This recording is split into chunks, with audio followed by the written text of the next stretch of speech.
Okay, now for this next part, what we've done is we've decided to modify the position of the arm. Now when we did this, we first filed it down, and then we added green stuff to the area so that it would cover the gaps. Now, we've shown this in other videos, so I didn't think that it's necessary to show us filing down the piece and adding the green stuff after we glued everything together to fill in the gaps.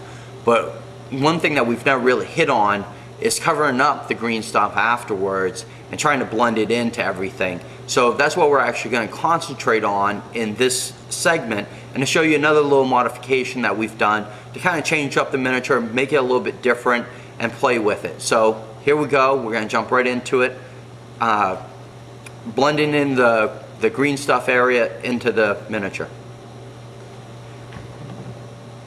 Now the first thing that I want to do is I want to cover up this green stuff. Now the best way that I'm going to be able to blend this in is to use the foundation paint on this.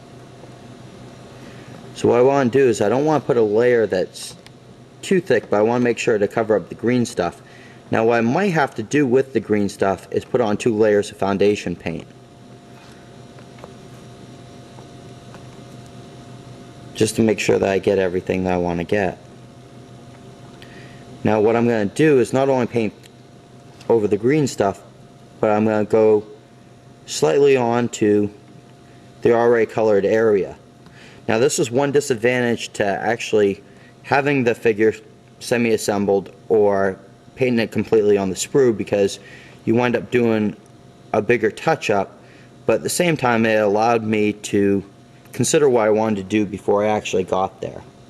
So we'll do this. Now in this case I've noticed a little area of the green stuff that didn't quite sit down right, so I'm just going to file it smooth.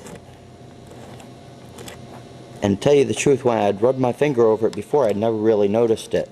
So it actually helps to go ahead and put that on. There's also a little area right here that's a little bit dark still for what I want it. So the second coat will help out a little bit.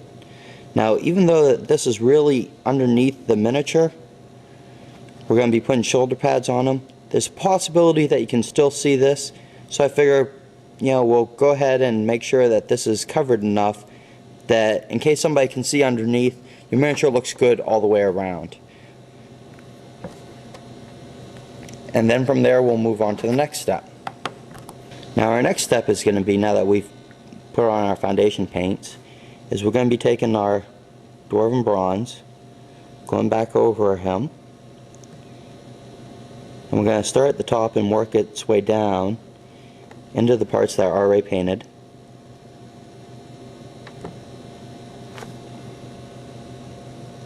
Making sure to cover up any of the areas where we have the foundation paint.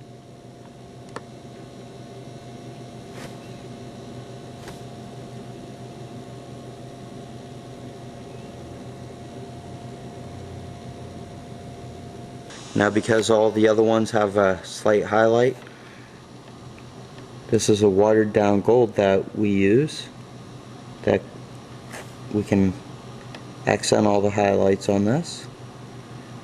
And again, primarily this is going to be underneath, so more right around the edges, but this will help to blend it in with everything else.